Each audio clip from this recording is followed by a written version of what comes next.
I'm Lenny. Welcome to the continuing adventures of Lenny Wanser. Thank you for stopping by. Today we are going to discuss the film Firestarter, which was released on May 11th, 1984. It's rated R and has the runtime of 1 hour and 54 minutes.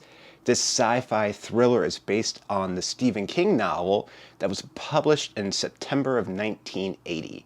What I'm going to do is give you a little overview of what takes place within the film Firestarter. The movie begins with Andrew McGee and his 9-year-old daughter Charlie on the run from a secret shadow government organization called The Shop. Andrew and Charlie narrowly escape getting caught by grabbing a cab at the last minute, where Andrew uses his powers of telepathy to convince the cab driver to take them to the airport. Fun fact here, Antonio Fargas plays the cab driver. He was also in a film called I'm Gonna Get You Sucker, written and directed by Keenen Ivory Wayans, where he plays the character named Fly Guy, who was once Pimp of the Year, and when he gets out of prison, he's rocking these goldfish platform shoes. During the cab ride to the airport, we get this flashback that is here to set up a whole bunch of exposition. Within the flashback, we see Andrew and other college students who have volunteered, hoping to make some quick money, to be human guinea pigs and be injected with an experimental chemical known as Lot 7. This is where Andrew meets fellow guinea pig Vicky, who will be his future wife and mother to their child, Charlie. Oh, love found in a science lab. The character Vicky is played by Heather Locklear in her motion picture debut. Out of all the volunteers, only Andrew and Vicky are the only ones to develop psychic powers and the only one to actually survive the experiment. Years later, we see that Andrew and Vicky have a daughter named Charlie who has the power of pyrokinesis, which means she can set people and objects on fire with just thought alone, just using her mind. But she's unable to control this ability anytime she gets upset or mad. This whole time, the shop has been keeping an eye on the family, and they've taken an interest in Charlie and her abilities, and they want to use her as a weapon as long as they're able to control her.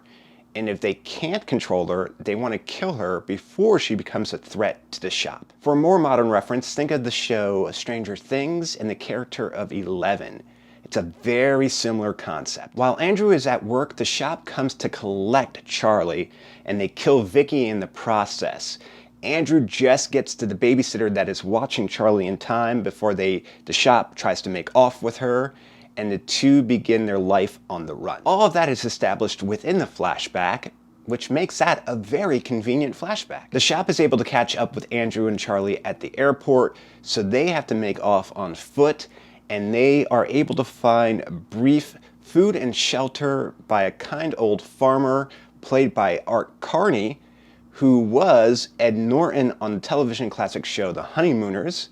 Hey there, Ralphie boy! But unfortunately, the shop does eventually catch up with Andrew and Charlie. They capture them and take them to their compound, keep them separated. You gotta keep them separated. They run them both through a series of tests. Martin Sheen plays one of the big bad guys within the shop. He is Captain Hollister. And fun fact here, Martin Sheen will also play a bad guy within the 1983 film adaptation of Stephen King's novel, The Dead Zone. While trying to escape the compound, Andrew is shot and fatally wounded.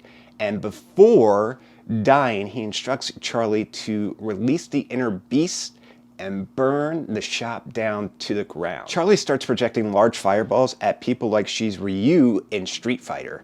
Hadouken! Now on her own, Charlie makes her way back to the friendly farmer and his wife, who take her in. We fast forward a little bit in time here, and we see that Charlie and the farmer have made their way to a national newspaper company where they are going to expose the shop to the world. Besides keeping Charlie safe, this was her dad's main goal, to expose the shop and to stop the shop from doing to others what it did to them. Rating time. On a scale of 1 to 10, with 10 being the best score that I could give, I give Firestarter a 5.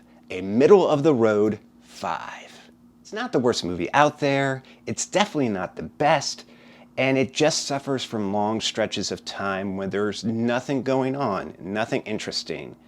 And we have lots of scenes where the characters are being tested with their abilities, and we get the face of I'm using my mental powers.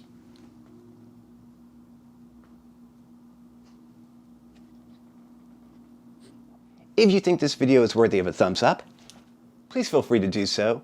And if you enjoyed the video and you want to see others just like it, all you got to do is hit the YouTube logo, which is going to be down in the corner, and you'll get a notification anytime I upload a new video to the channel. As always, I want to say thank you so much for watching this video. Thank you for your time, and thank you for the opportunity to discuss these things that I love. I greatly appreciate that.